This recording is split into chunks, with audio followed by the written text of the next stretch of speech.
Shalom Bapak Ibu Saudara yang dikasihi Tuhan.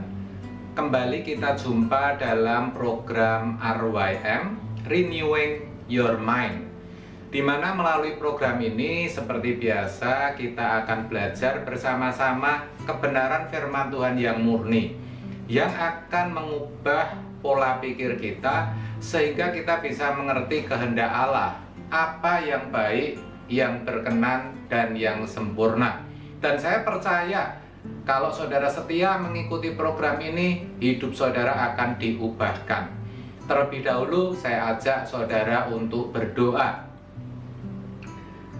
Bapa yang di surga, Bapa yang kami kenal di dalam nama Yesus, Allah Israel, Allah Abraham, Allah Ishak, Allah Yakub, Allah yang maha bijaksana, Allah yang peduli atas setiap kami. Kami bersyukur kalau kali ini kami boleh ada kembali dalam program RYM.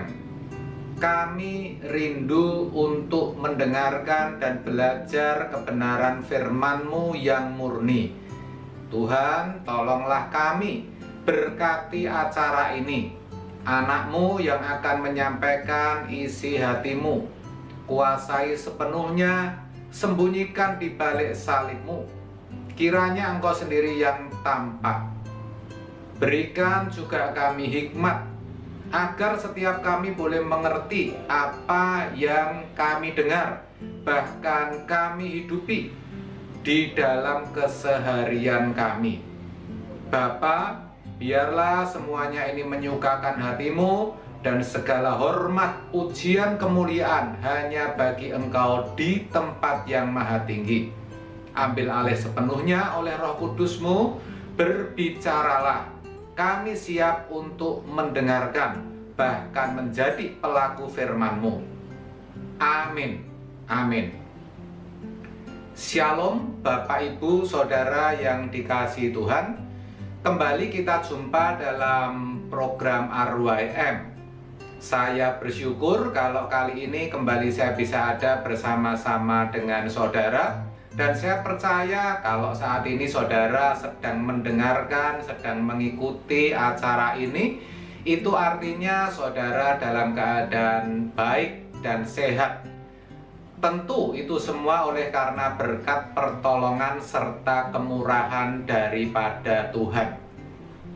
Bapak Ibu, saudara yang kami kasihi, harus diakui bahwa sesungguhnya banyak orang tidak bisa atau salah dalam memanfaatkan waktu yang ada.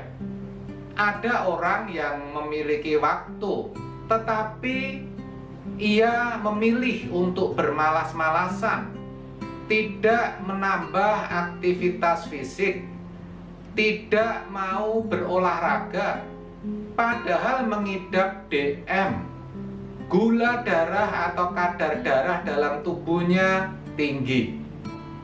Ada lagi yang lebih suka nongkrong di kafe, ngobrol-ngobrol dengan teman sampai larut malam, atau mungkin pergi ke tempat karaoke untuk bernyanyi bersama teman-teman alumni atau sahabat-sahabat dekatnya, atau barangkali mancing, ya, melampiaskan hobinya daripada mereka berkumpul bersama keluarga. Padahal punya waktu, padahal itulah waktu yang ada, karena pada kesempatan lain ia harus bekerja, dan bekerjanya itu di luar kota. Ada yang memilih untuk nonton drama Korea daripada menemani anak-anak untuk belajar dan mengerjakan PR. Ada juga mungkin pelajar atau mahasiswa, ya, ini baru ngetren. Mereka lebih menikmati main game berjam-jam, bahkan bisa sampai larut malam, daripada menambah pengetahuan, membaca buku, memperkaya diri, dengan pelajaran-pelajaran yang masih kurang, di mana nilainya masih belum bisa dikatakan lulus.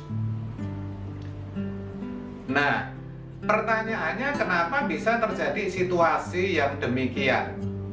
Jawabnya itu karena pengaruh daripada dunia.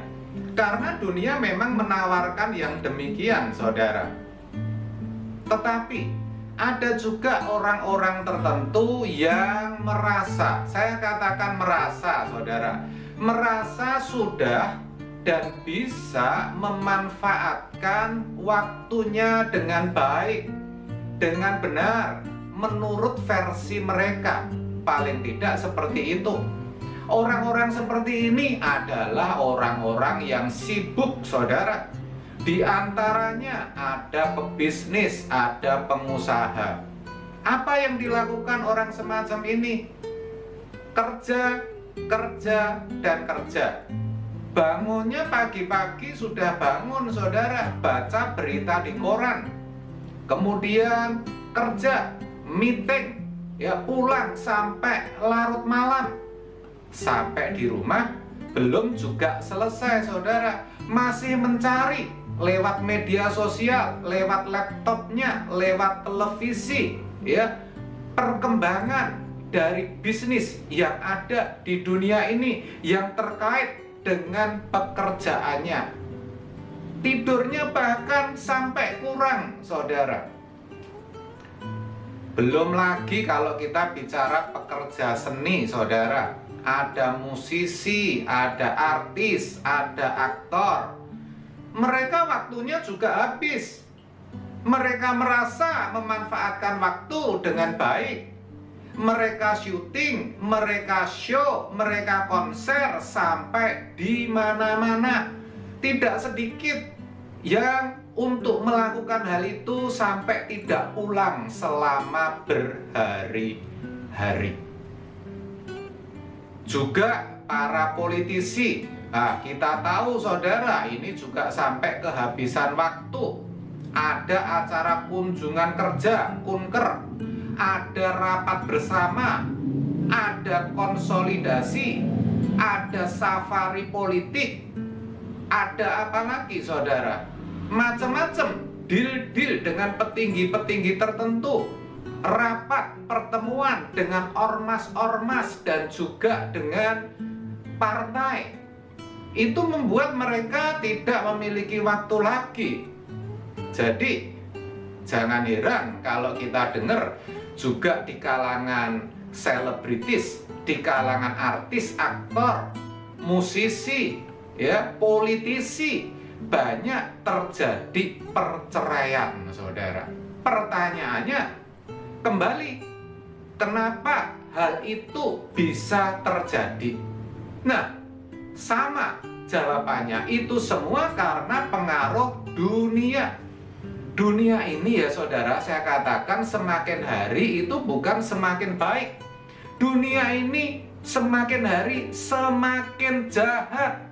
Dan dunia mempengaruhi semua orang yang bisa dipengaruhi. Dunia ini begitu jahat.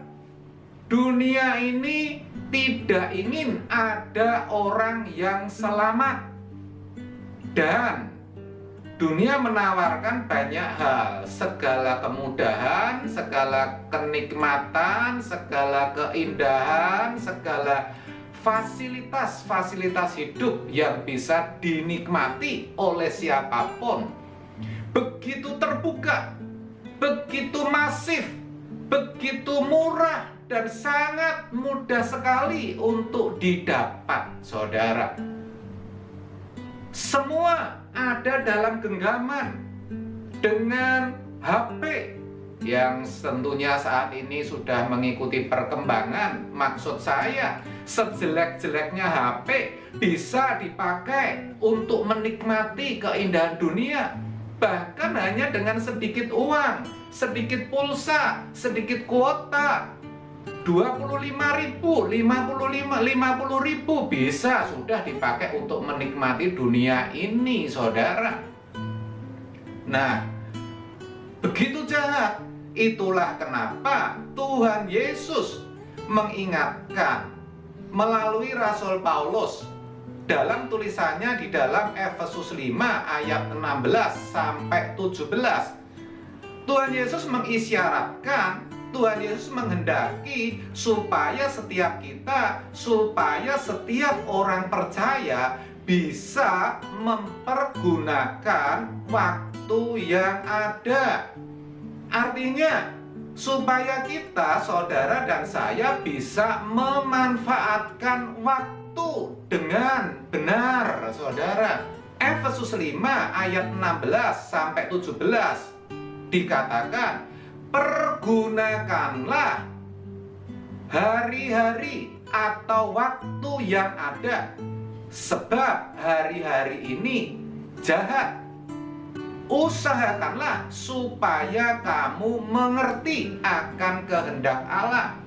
Saya ulang, saudara, pergunakanlah waktu yang ada, karena hari-hari ini jahat. Usahakanlah supaya kamu mengerti akan kehendak Allah. Pergunakanlah waktu yang ada, artinya manfaatkan waktu itu sebaik mungkin. Jangan menyia-nyiakan waktu. Waktu yang sudah berlalu tidak bisa dikembalikan, saudara. Ya, selain itu, kenapa Tuhan menghendaki setiap kita, orang yang menaruh percaya kepadanya, untuk bisa memanfaatkan waktu? Yang pertama, jelas tadi dikatakan di dalam ayat yang ke-16, pergunakanlah waktu yang ada, karena hari-hari ini adalah jahat.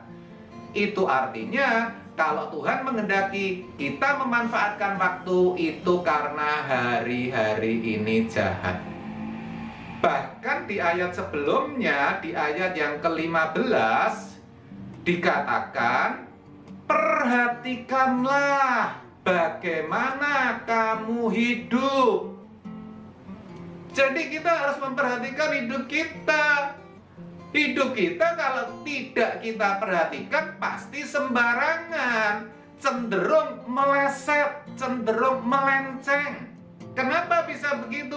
Karena ada natur dosa di dalam diri kita.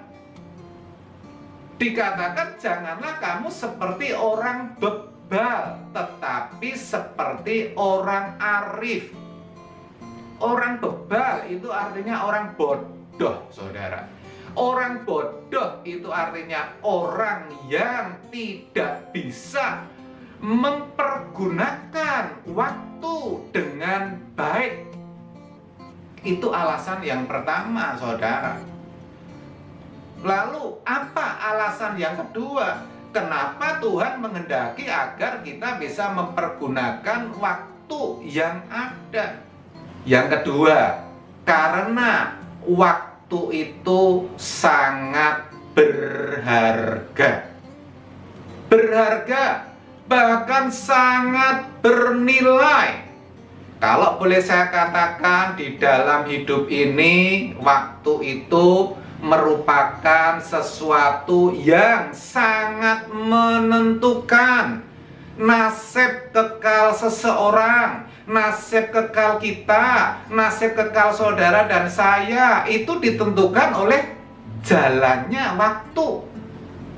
Itulah sebabnya waktu begitu berharga, begitu bernilai, saudara. Karena waktu yang disediakan oleh Tuhan atas setiap kita itu sangat singkat. Sangat singkat, saudara. Alkitab mengatakan di dalam Mazmur 90 ayat yang 10, pemazmur mengatakan, masa hidup kami 70 tahun, kalau kami kuat 80 tahun.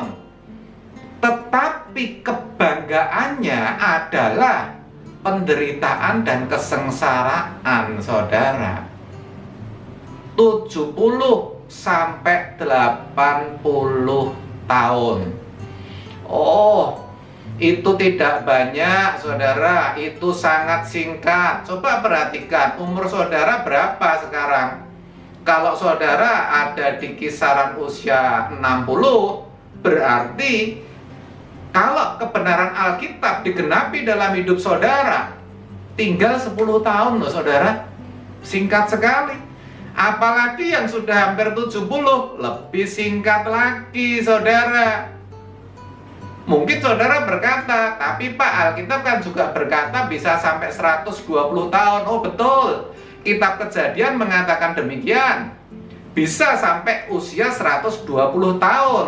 Tetapi saudara bisa lihat fakta atau kenyataan yang ada.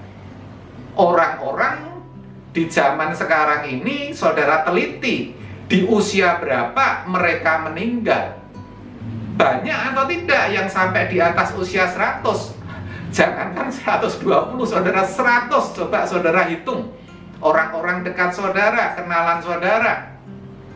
Bukankah sebaliknya yang banyak terjadi, mereka meninggal di usia muda, 50-an, 60-an, tidak sedikit yang di bawah itu saudara baru usia belasan tahun, mengalami kecelakaan, karena sakit yang tidak ada obatnya akhirnya harus meninggal saudara. Itulah sebabnya penulis Yakobus di dalam Yakobus 4 ayat yang ke-14 mengatakan, kamu tidak tahu apa yang terjadi hari esok. Ini tentu peringatan keras. Kamu tidak tahu apa yang terjadi hari esok. Apa arti hidupmu? Dikatakan demikian. Hidup itu seperti uap. Uap, saudara. Sebentar saja kelihatan, lalu lenyap dan tidak ada lagi, saudara. Lalu lenyap. Apapun yang sudah kita capai, apapun yang sudah kita peroleh, sia-sia. Inilah yang namanya tragis, saudara. Karena semua akan berakhir dan kita tidak tahu kapan itu berakhir, saudara. Maka waktu yang ada menjadi waktu yang sangat-sangat berharga, sangat-sangat bernilai, saudara.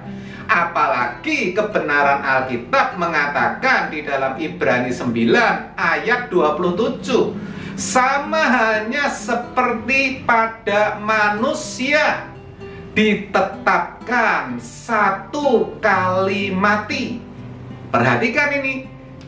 Dan sesudah itu dihakimi. Aduh saudara, ternyata setelah kita meninggal, setelah masa hidup kita berakhir, ternyata belum selesai, saudara. Ayat tadi mengatakan kita akan dihakimi. Artinya kita akan menghadap tahta pengadilan Allah. Itu yang harus kita sadari, Bapak Ibu Saudara. Itu yang harus kita siapkan. Karena kelak kita harus bisa berdiri tegak di hadapan tahta pengadilan Kristus. Persiapannya bukan sesudah kita menutup mata atau di balik kubur. Kalau itu sudah nggak bisa apa-apa lagi, saudara. Kita sudah nggak bisa berbuat apa-apa lagi. Kalaupun kita menyesal, penyesalan itu tidak ada artinya, karena tidak akan mengubah keadaan kita. Dan saudara tahu nggak, kalau kita sampai dihakimi, apapun itu terbuka di hadapan Allah, tidak bisa disembunyikan, kita tidak bisa membela diri, tidak ada pembelaan, tak seorang pun bisa membantu kita. Dan ini yang paling penting, catat ini, catat. Kalau saudara dan saya kedapatan sampai tidak berkenan, maka kita akan terpisah dari Allah selama-lamanya. Itu artinya kita akan dibuang Dibuang kemana? Dibuang ke api kekal. Perhatikan saudara, sekali lagi, kalau kita sampai kedapatan tidak berkenan, kita akan dibuang sebagai sampah di api kekal. Itu saudara harus renungkan baik-baik. Dan itu sesuatu yang sangat mengerikan, yang sangat menakutkan, yang membuat setiap orang itu tidak akan mampu bertahan. Itulah kenapa digambarkan di sana penuh dengan ratap tangis dan kertak gigi. Ada ratap tangis, ada kertak gigi. Kenapa? Karena begitu sakitnya, begitu menderitanya. Ini harus kita hayati betul-betul, saudara. Ini harus sampai menembus jantung hati saudara, supaya saudara dan saya bisa menyadari betul akan hal ini. Hal apa, Pak? Yang mengerikan itu tadi loh, saudara. Penderitaan yang begitu mengerikan. Coba, jangankan di api kekal neraka, saudara baru sakit beberapa hari saja, udah nggak tahan, sudah kepengin supaya bisa cepat-cepat sembuh. Kenapa? Karena nggak enak, karena menderita, itu baru sakit. Ya Pak, tapi itu kan sakitnya memang sakit beneran Pak, sakitnya memang parah bener Pak. Apalagi kalau kemo Pak, Bapak kan belum pernah itu ngalamin. Loh iya, jangankan yang seperti itu saudara, yang sederhana saja, saudara sakit gigi, itu nggak kelihatan, itu ringan, nggak perlu opnam, nggak perlu ke dokter. Di luar dijual ke obat bebas untuk sakit gigi. Tapi saudara nggak tahan. Saudara bisa itu sampai nangis-nangis saudara. Betul nggak saudara? Kenapa? Karena sangat menderita. Dan itu kalau kita ada di neraka lebih ngeri, lebih menyakitkan, lebih menderita daripada itu. Dan itu kekal tanpa batas waktu, saudara. Kalau cuma 70 sampai 120 tahun menderita dibandingkan kekekalan, nggak ada artinya, saudara. Itu baru sakit. Saudara pernah nggak bayangin atau bertanya kepada mereka yang ada di penjara? Jangankan menjalani hukuman 3 tahun, 4 tahun, 5 tahun, atau seumur hidup. Tanya aja yang sebulan.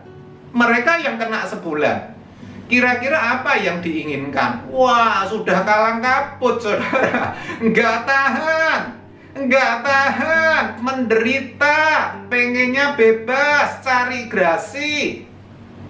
Padahal di penjara itu dipelihara loh, saudara. Ya kan, dikasih makan, minum, dilatih bekerja, tiap hari dilatih beribadah. Tapi nggak tahan, saudara. Nah, oleh sebab itu kita harus bisa memanfaatkan waktu dengan baik. Lalu caranya bagaimana kita memanfaatkan waktu?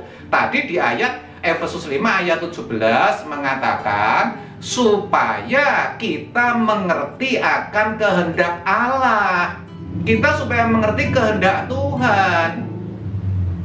Jadi saudara, kalaupun saudara menjadi pebisnis ulung, pedagang yang sukses, berhasil jadi kaya, atau politisi tangguh, atau saudara mendapat menjadi artis yang begitu terkenal, populer, ya, tidak akan ada artinya kalau dalam kesemuanya itu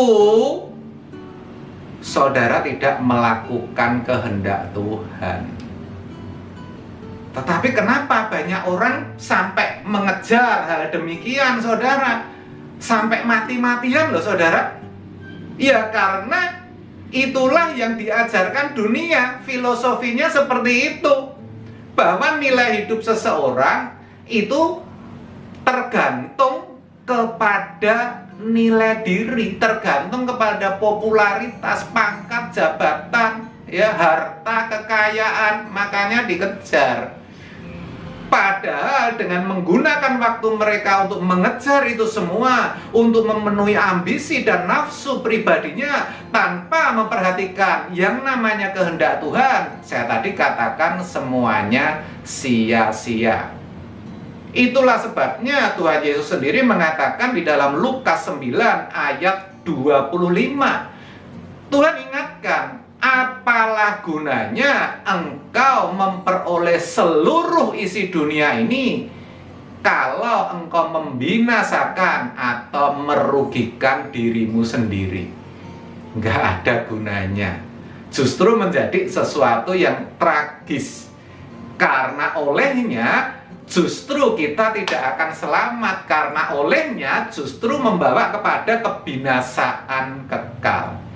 Oleh sebab itu, seperti kata Rasul Paulus, jadilah kita itu orang-orang yang arif, seperti orang yang arif. Efesus 5 ayat 15. Orang yang bijaksana. Orang yang bijaksana itu orang seperti apa? Orang yang bisa memanfaatkan, yang bisa mempergunakan waktu yang ada untuk kehendak Tuhan, untuk melakukan kehendaknya, sehingga melalui segenap hidupnya nama Tuhan dipermuliakan. Itulah kebenaran yang saya bagikan pada saat ini. Amin. Tuhan Yesus memberkati. Seperti biasa, untuk meneguhkan kebenaran ini, kita akan pujikan satu pujian. Bagi saudara yang bisa, boleh mengikuti, ya. Hidup ini adalah kesempatan. Hidup ini untuk melayani Tuhan. Jangan sia-siakan waktu yang Tuhan beri. Hidup ini hanya sementara. Oh Tuhan, pakailah hidupku selagi aku masih kuat.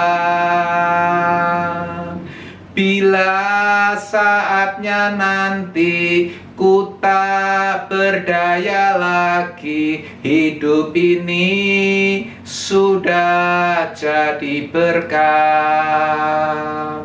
Hidup ini adalah kesempatan.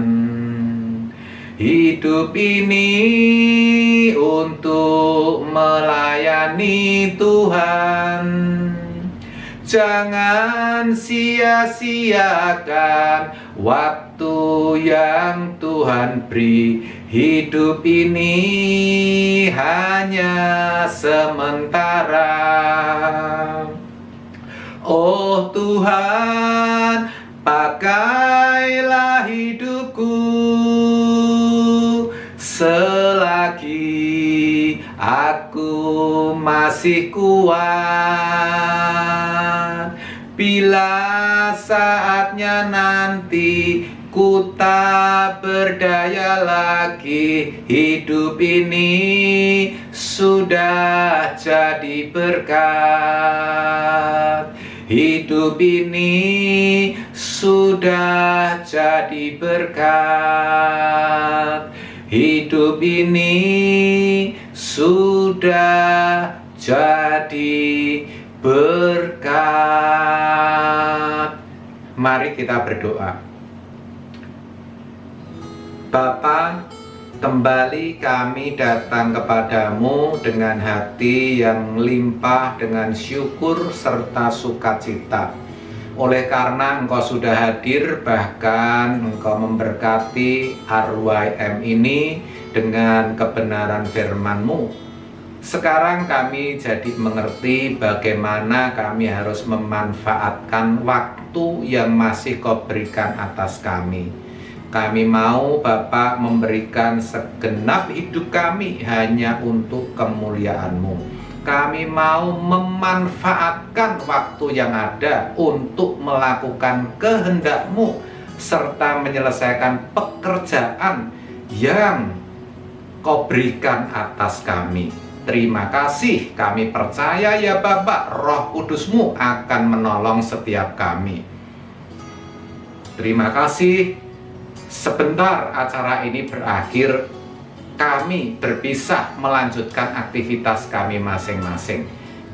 Kami berdoa bagi setiap saudara-saudara kami, siapapun yang sudah meluangkan waktu untuk mengikuti acara ini, yang memiliki berbagai pergumulan dan persoalan, apakah itu sakit penyakit, persoalan ekonomi atau keluarga. Kami percaya Engkau hadir ya Bapa, Engkau menolong serta memberikan kekuatan. Terima kasih.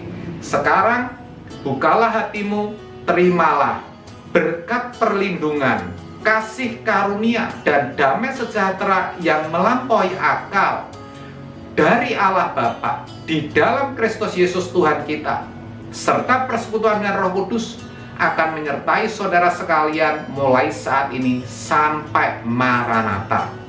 Amin. Terima kasih atas kebersamaan saudara. Selamat melanjutkan aktivitas saudara. Salam RYM. Tuhan Yesus memberkati dan sampai jumpa.